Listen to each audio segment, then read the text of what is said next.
Gracias a Dios. Tengan todos buenas tardes a quienes nos saludé. Como decía Rachel también, y nos comunicaba, nuestro corazón está con los que están en este rato sufriendo los embates de este incendio, este gran incendio. Y lastimosamente, al parecer, dicen algunos que fue intencional el inicio, no lo sabemos aún, pero qué triste eso. Pero no tan solo está en nuestro corazón, está en nuestra oración y también estará en nuestras manos. Ya saben que vamos a organizarnos para aquello, ¿sí? La semana pasada vimos cómo Ana, estamos en la serie Háblame Señor, y estamos basados en el libro de Primera de Samuel. Es la historia de Samuel. Entonces la semana pasada vimos cómo Ana, en su aflicción, esa fue la palabra clave la semana pasada, aflicción, de no poder tener hijos, ella sentía como su situación año tras año iba empeorando porque existía un maltrato verbal, pero también psicológico de Penina, ¿cierto? Y esto duró bastante tiempo y en algunas de esas ocasiones en que como familia iban a Silo a adorar a Dios a través de un sacrificio, ella decide llevar su dolor, su aflicción a Dios y lo derrama, ese dolor, su propio corazón, de una manera muy fuerte, muy entregada, de tal forma hizo esta oración con tal vehemencia, pero curiosamente de su boca no salían palabras, solamente el sacerdote que estaba mirando veía que movía sus labios. Entonces cuando movía sus labios la confundió por una mujer ebria, borracha, ¿cierto? Eso significaba una mujer poco seria, y Ana le dice que la cosa no es así. Bueno, Dios en su infinita bondad, porque Dios es bueno en gran manera, bueno, Dios en su bondad, a la vuelta de un año, ya Ana tiene en sus brazos a un bebé, y ese bebé se llamará Samuel. Pero cuando ella oró, lo prometió y le dijo: Señor, aunque dame el hecho de ser madre, y cuando tú me des a este pequeño, yo te lo voy a ofrecer a ti, lo voy a dedicar a ti, y ella cumple su palabra, se lo lleva. Entonces uno dice, bueno, y hasta allí llegó la historia de Ana, qué pasó con su maternidad. Me es grato poder contarles a ustedes que en la historia dice que Dios se acuerda de ella y le da a Ana 3 hijos y 2 hijas, o sea, 5. ¿Ya? Tuvo 3 varones y 2 hijas más. Así que, ¿usted se contenta por Ana? ¿Cierto? Esto nos hace recordar lo que la Biblia dice: busquemos el reino de Dios y su justicia, y todo lo demás vendrá por... Muy bien, espero que han leído la Biblia. Ahora lo que viene no es tan grato. En realidad no es nada grato, ¿ya? Vamos a referirnos a los 2 hijos de el sumo sacerdote Elí. Uno de ellos se llama Ofni y el otro se llama Finés, ¿no? Ofni y Finés son los 2 hijos de Leví, y la historia nos dice que estos 2 hijos eran personas corruptas. Y no tan solo corruptas, y varias otras cosas más. De hecho, la Biblia dice, lo primero, el escritor bíblico, cuando nos habla de estas 2 personas, nos dicen que ellos eran unas personas impías. Y los trata con el siguiente nombre. Los trata con el nombre de hijos de Belial. Y ese nombre es durísimo. Al tratarlos de los... Belial era un dios pagano. Entonces cuando les dice, y estos Ofni y Finés son hijos de Belial, le está diciendo, estos son personas realmente malas, deshonestas, gente corrupta, y eso es grave, gente malvada, gente despreciable. Todo eso quería significar aquello. Y esto es grave, ¿sabe por qué? Porque resulta que estos 2 hijos, Ofni y Finés, serían los que tendrían que reemplazar a su padre. ¿Qué es el sumo sacerdote? Son los hijos. Así que imagínense lo que viene.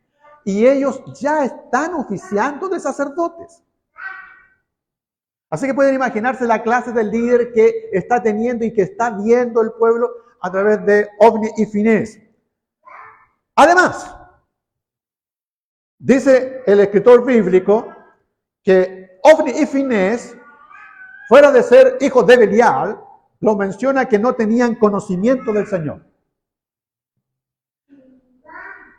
Elí es el sumo sacerdote. Si hay alguien en el pueblo que debe saber respecto de Dios, sin duda es el sumo sacerdote. Debe tener un contacto con Dios. Debe ser la voz de Dios para el pueblo, a quien debería llevar el consejo de la palabra de Dios al pueblo. Eso debería ser Elí. Pero sus hijos, dice, no conocen nada de Dios. Porque el que uno conozca de Dios o uno conozca a Dios, eso no se transmite genéticamente. No se recibe por herencia. Usted puede ser hijo o hija de Dios y no por eso sus hijos van a ser también hijos e hijas de Dios. Esto no se transmite por los genes. No es así. Cada uno de nosotros debe tener una experiencia personal, individual, personal con Dios, una relación íntima, estrecha con Dios. No porque usted pueda haber nacido en una iglesia significará que sea cristiano. Puede haber nacido y haberse criado entre las sillas y en las bancas. Y eso no significa que usted pueda ser cristiano o cristiana. Como decía alguien alguna vez, el hecho que usted haya nacido en un garaje, usted no significa que sea un automóvil. Entonces, es un tema absolutamente personal e individual, y los hijos de Elí dicen, no conocen al Señor. Y para esto no se trata de saber de Dios. Hay gente que sabe de Dios. Pero aquí hablamos de conocer a Dios. Tener una relación con Él. Lo importante es que te preguntes si tú conoces a Dios. Ahora, estos dos personajes no estaban siendo de buen ejemplo, estaban comportándose muy mal. Y uno puede preguntarse qué es lo que ellos estaban haciendo mal. ¿Dónde radicaba la maldad de estos dos señores? Bueno, eran varias, pero la Biblia menciona a Dios, dos de ellas, y yo quiero compartir estas dos cosas con ustedes a través de unas preguntas, y luego terminaré con un tercer punto. La primera ofensa que hace Ofni y Finés, hijos de Elí, es que ellos le roban a Dios. ¿Es posible robarle a Dios? Podríamos preguntarnos eso. En este tiempo, si era factible. Tal vez también hoy. Y ellos le roban a Dios de la siguiente forma. Ellos, como son los sacerdotes, también tenía gente que trabajaba para ellos. Cuando llegaban los peregrinos a ofrecer los sacrificios a Dios, Moisés había dado instrucciones claras y precisas de cómo tenían que hacerse cada uno de estos sacrificios. Entonces, el sacrificio del animal se repartía en tres partes. El animal, usted sabe, se sacrifica el animal, estamos hablando del tiempo del Antiguo Testamento, donde se sacrificaba un animal en adoración o en pedir perdón a Dios, y el animal se repartía en tres partes. Una parte le tocaba al que ofrecía, al oferente, otra parte le tocaba a los sacerdotes, y la otra parte era para Dios. Entonces estaba en tres. Lo que se ofrendaba a Dios era la mejor parte, la grosura, y tenía que quemar aquello, y toda esa grasa se consumía con el animal, y antes de eso sacaba la parte que era del que traía el animal, y la parte también del sacerdote. Pero estos dos chicos tenían gente a cargo de allí, que fuera de la parte de ellos, iban al que traía el animal, y le sacaban parte de ellos. Y si se enojaban y el otro decía, no, pues esta parte es mía, es para mi familia, pensemos nosotros en el Cana, tendrían que llevarlo con Ana y con todo lo demás y con Penina, ellos decían, lo obligaban, estaban dispuestos a meter violencia con ellos. Y obligaban a eso. Entonces no había cómo poder negarse porque no simplemente rechazaban su sacrificio y punto. Así que agarraban de ahí. Y cuando estaba la parte de Dios, antes de que el holocausto se consumiera, ellos sacaban esa carne y la sacaban cruda. Algunos autores dicen, la sacaban de allí para luego poder venderla. Vendían carne. Así que tenían su propia carnicería. Y Dios llama y le dice, ustedes me están robando. En nuestro tiempo habrá forma de robarle a Dios. Hay cosas que son tuyas, Dios te las ha entregado a ti, sin duda. De alguna forma también cooperas las cosas que traemos a la congregación, a la iglesia, y ya vimos los planes que estamos teniendo. Pero hay cosas que pertenecen solo a Dios. Y tú sabes, tu corazón es de Dios. Tú puedes decir, no sé si tu tiempo es de Dios. Hay cosas que son de Dios. Ya voy a profundizar un poco en aquello. Pero aquí nosotros notamos la avaricia de los hijos de Eli. Era muy grande. No dudaban en ser violentos, en amenazar, etc. El problema de esto es que a través de esta codicia, ¿qué ocurría? Ocurría que eso hacía que la gente que quería venir a ofrendar ya no tuvieran tanto deseo por encontrarse con gente como esa. ¿Quién va a ir de gana a ofrendar a Dios cuando ve que su ofrenda no está siendo bien utilizada y está haciendo un mal uso de aquello? Entonces, Jesús dijo que cualquiera que ofendiere a uno de sus pequeños, mejor sería que se atara una piedra grande en el cuello, una piedra de molino, hasta que mueven los animales y que se tire al mar. Si no me venga a estorbar la fe. Pero hay cuantos que en virtud de sus acciones dañan la fe de aquellos pequeños en el Señor.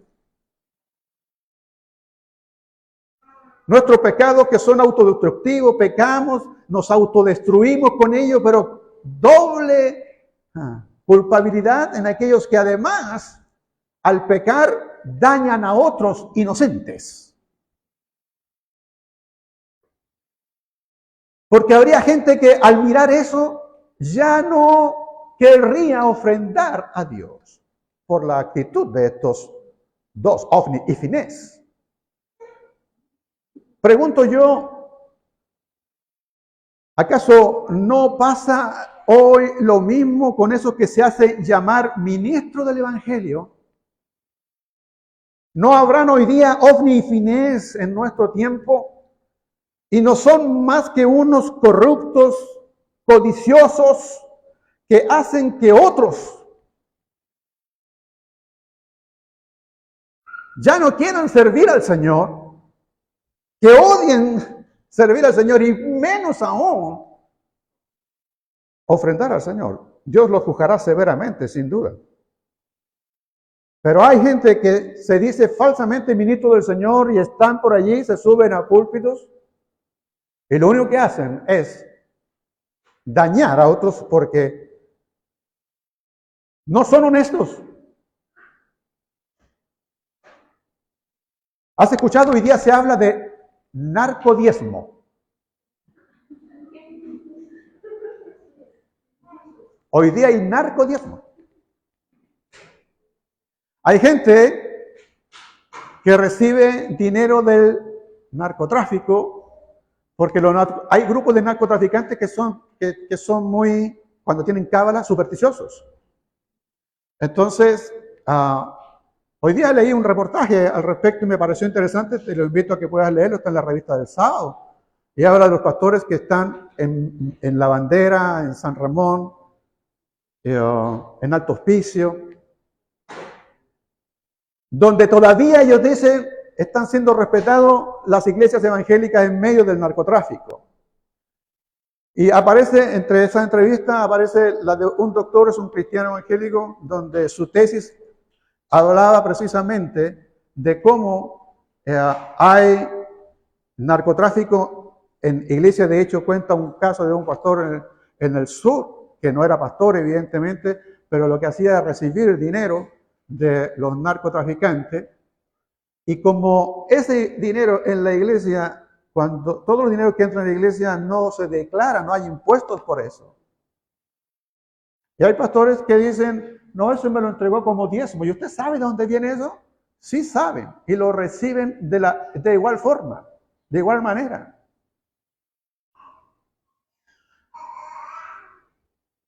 Hay narcotraficantes que antes de ir a hacer lo suyo, dice ahí, toman la Biblia, le dan un beso porque son como cábalas.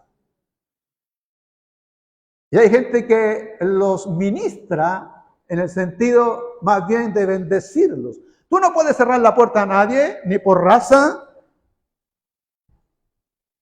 ni por disposición social. Los narcotraficantes sí pueden venir, pero no podremos nosotros hacer uso de esos dineros. Esas personas tienen que igual arrepentirse. Pero ¿qué hay de aquellos que hoy les interesa solamente el dinero? La segunda ofensa de los hijos de Elí era la inmoralidad sexual. Elí ya era muy viejo, dice la Biblia, y se enteraba de todo lo que sus hijos hacían y de cómo fornicaban con las mujeres que servían en el tabernáculo. Elí escuchaba de las cosas que estaban haciendo sus hijos, de sus acciones, pero ¿qué hacía al respecto? Y podemos volver a preguntarnos, ¿no es acaso lo mismo hoy día? O sea, además de estos sinvergüenzas que están en grandes congregaciones y tal vez no reciben del narcotráfico, pero trasquilan a sus congregaciones, trasquilan a su pueblo. Ellos están interesados no en entregar, en dar la palabra, están interesados simplemente en recibir. Pero también hay casos de aquellos que no han tenido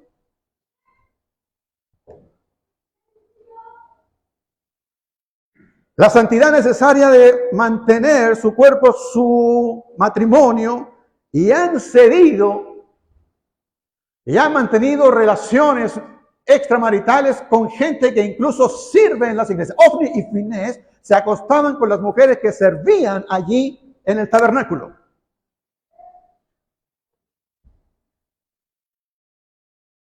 Pregúntese usted, ¿qué debería hacer un padre con una clase de hijos como esos?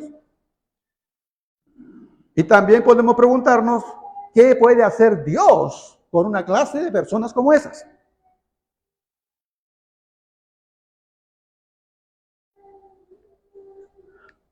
Fama, falda y finanzas son las cosas que hoy día, las tres Fs, las fatales Fs, que a muchos ministros los ha hecho caer.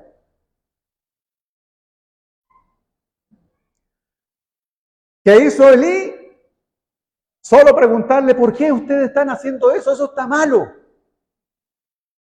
No hagan eso. Pero nunca tomó acciones necesarias. Simplemente se quejó de lo que estaban haciendo sus hijos. Se quejó. Yo creo que ya haría bien que nosotros los padres dejáramos de gritar tanto. En el fondo, gritar menos, sermonearlos menos, pero tomar más acciones, más medidas, que sean medidas sensatas, que sean medidas razonables, sin duda, para que sepan nuestros hijos las consecuencias que tienen por los actos que toman.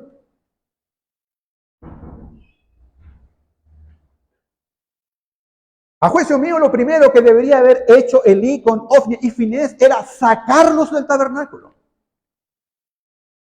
Decirle a partir de hoy, ustedes no son más sacerdotes. Tienen que salir de aquí. O sea, esa es una acción, no simplemente un sermón, ni un gritoneo. Tiene que tomar acciones, Elí, pero no las tomó. Es más, en ese entonces, en el Antiguo Testamento, era más severo. Esas personas incluso merecían la muerte. Eso es lo que dice el Antiguo Testamento.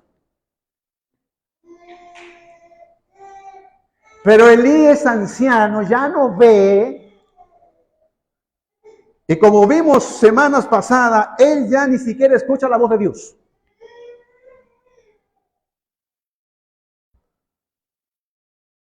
No impuso nunca una disciplina.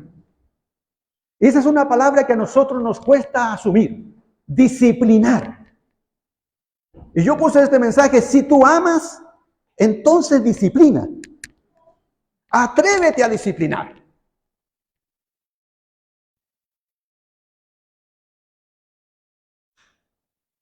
Elí permitió que sus hijos arruinaran sus propias vidas. Y no tan solo la de ellos, sino la de muchos que los vieron y fueron testigos de lo que ellos hacían. Hay momentos, estimados míos, en los que debemos enfrentar estas situaciones difíciles, estos problemas serios, y aun cuando las consecuencias puedan ser dolorosas, hay que hacerlo.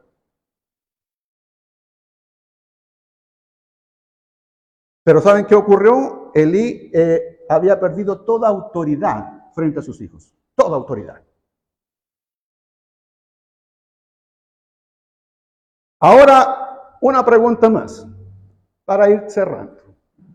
¿No es acaso lo mismo nuevamente que nos pasa hoy con los padres, con los profesores y cualquier clase de autoridad, cualquier otra autoridad? ¿Qué nos ha venido pasando en nuestros colegios? Los colegios que nacieron en el concepto de ser un ambiente, un sitio, un ámbito donde nosotros recibimos conocimiento del quehacer humano, pero además recibimos dirección, guía para tener una buena conducta civil, comportamiento. Eso es lo que se espera de un colegio. Ya no se entregaban ese tipo de valores, de normas, de respeto. Hoy ninguna de esas dos cosas existe. Hoy en nuestros colegios no está ni siquiera el tema de entregar normas cívicas de comportamiento, de respeto a los demás, y tampoco del conocimiento, porque hoy día nuestra juventud no sabe, no ha aprendido. ¿Por qué? Porque no se dejan enseñar. Porque por último no van. Llevamos un retraso considerable de nuestra gente que está estudiando, de nuestros estudiantes. La pandemia hizo lo suyo, pero la sociedad nos ha traído lamentablemente este retraso. Pero ¿saben qué está pasando? Lo más doliente, según veo yo, es que esto no solo pasa con los docentes, ocurre no tan solo en los colegios, sino es el reflejo de lo que pasa en las familias, en nuestra sociedad. El año pasado leí un artículo de Carlos Peña. La columna se llamaba "Enséñame si puedes". Si quieres, búscala, está por ahí en internet. Dice: "Enséñame si puedes".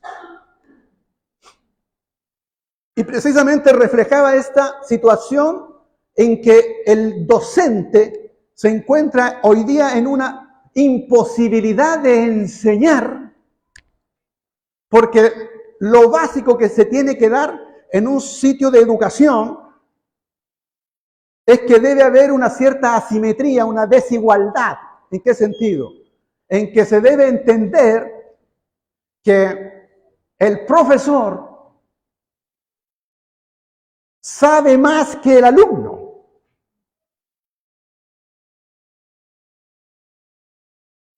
Y que el profesor sabe y entiende las cosas que el alumno requiere, el estudiante requiere, pero se ha dado el equívoco que en el colegio son todos iguales.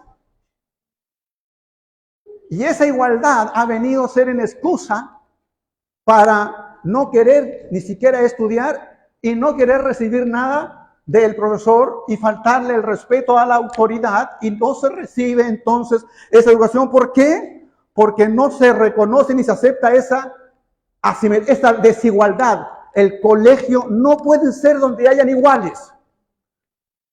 Y yo tomé eso y para mí tiene cierto sentido porque lo traslado a la familia y entendemos que en el grupo familiar se debe comprender que hay unos que saben lo que le podría convenir y lo que le necesita el otro. El primero son los padres y luego son los hijos.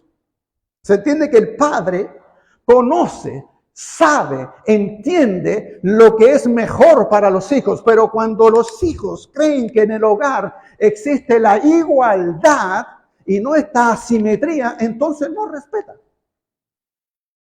Entonces no recibe. Entonces no está de acuerdo con ello y simplemente se revela en eso.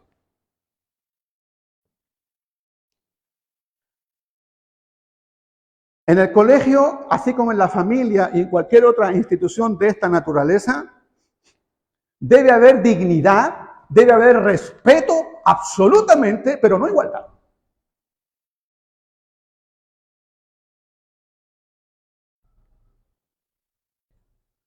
El padre tiene su responsabilidad, su madre tiene su responsabilidad, y los que tiene allí a cargo son sus hijos, son sus hijas.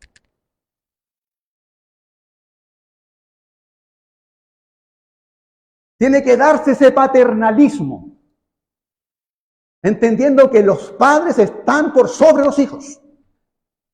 Pero hoy día se da lo contrario, son los hijos que están por sobre los padres.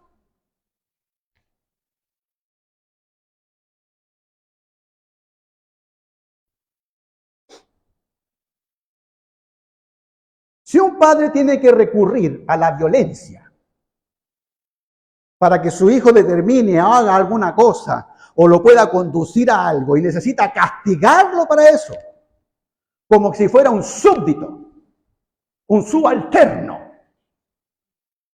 o tiene que convencerlo para que haga algo, eso es porque es un igual. En ambos casos, el padre ha perdido toda autoridad. No tiene autoridad, tiene que obligarlo o convencerlo. Si lo obliga, no es su hijo, es un súbdito. Si tiene que convencerlo, entonces es un par, un igual.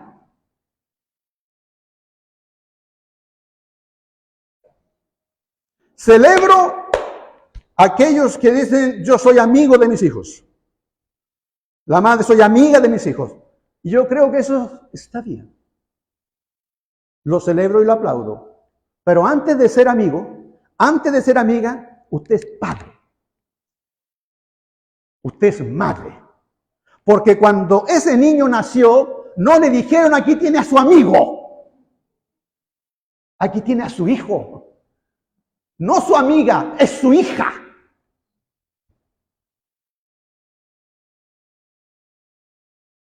Porque cuando su hijo, como Ofni y Finés, vayan por el mal camino, la responsabilidad no ha de ser de los amigos.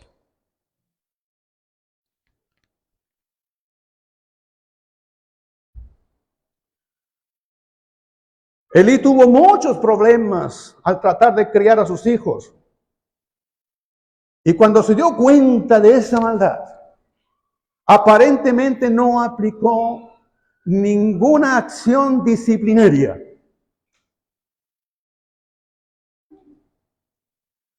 ¿Sabe qué dice la Biblia en Hebreos 12:6?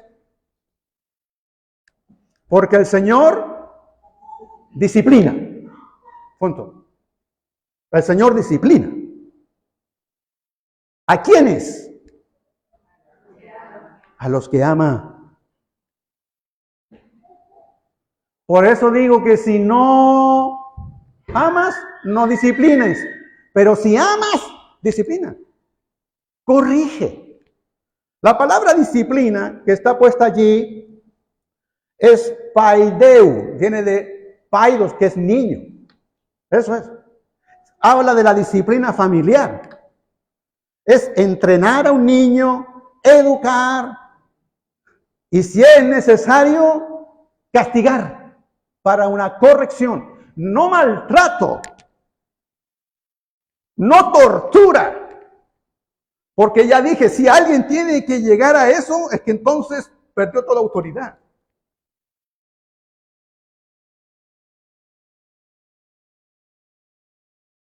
Elí no era solo un padre, es el problema que trataba con gente o con hijos rebeldes. El tema es que él además era un sumo sacerdote. Y pasaba por alto el pecado de estas personas que estaban frente a todo un pueblo. Por ello el Señor tomó medidas disciplinarias severas, pero necesarias, que Elí no quiso tomar. Elí fue culpable por honrar a sus hijos más que a Dios. Elí estaba más interesado en lo que podían sentir sus hijos que lo que podía sentir Dios. Le interesaba más la opinión de sus hijos que lo que podía opinar Dios.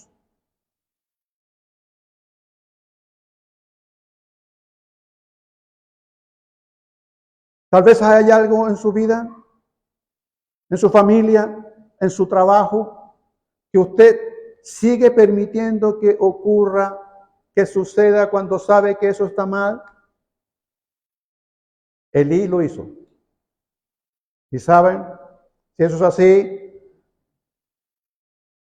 y yo sigo viendo eso y sé que está mal y lo sigo permitiendo, nosotros somos cómplices y culpables de aquellos que están involucrados en esa mala acción. Pero Dios en su bondad, cuando hizo la pregunta, Elí a sus hijos, si ustedes pecan contra Dios, si alguien peca contra una persona, Dios va a ser de árbitro. Pero si alguien peca contra Dios, ¿quién va a ser de árbitro? Esa pregunta tuvo una respuesta en el Nuevo Testamento. Más gracias sean dadas a Dios que Jesucristo, Él aboga por nosotros y responde por todas nuestras malas acciones, nuestras malas decisiones, por todos nuestros pecados. Tenemos a alguien que nos defiende ante Dios, a Jesucristo, el justo. Gracias a Él por su bondad y por interceder por nosotros. Porque no somos perfectos, sin duda Él lo sabe, pero Él desea y quiere saber quién está primero en tu corazón. ¿Le parece si oramos? Gracias, Padre. Jesús. Sin duda, cada uno de nosotros amamos a nuestros hijos. Los amamos entrañablemente. Pero ese amor no podrá cegarnos. No debiera cegarnos. Y hay tiempo en que nosotros, sin duda, debiéramos haber corregido, disciplinado. Hay edades. Pero luego, estos crecen. Tal vez ya no están con nosotros. Otros son responsables de sus propias acciones. Pero cuando están bajo nuestro techo, necesitamos de tu dirección, de tu fuerza, para enfrentar esos momentos, Señor. Es tiempo que los padres recuperen su autoridad. Que se atrevan a defender sus razonamientos frente a sus hijos. Que no se rindan en la pelea ni en la batalla. Cada quien tomará sus decisiones, pero cada uno como nosotros, como padres, debemos colocar las reglas y que esas reglas tienen que ser respetadas.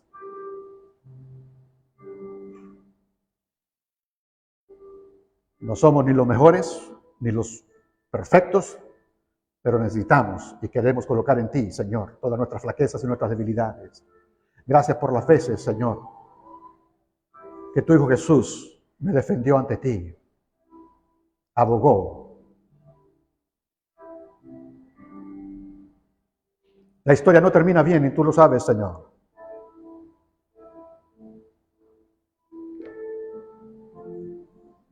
Porque Elí, lo que no quiso hacer, lo hiciste tú.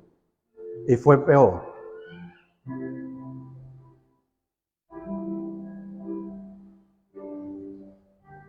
Que sepamos tener la respuesta, pero también la acción necesaria, justa, sabia y precisa.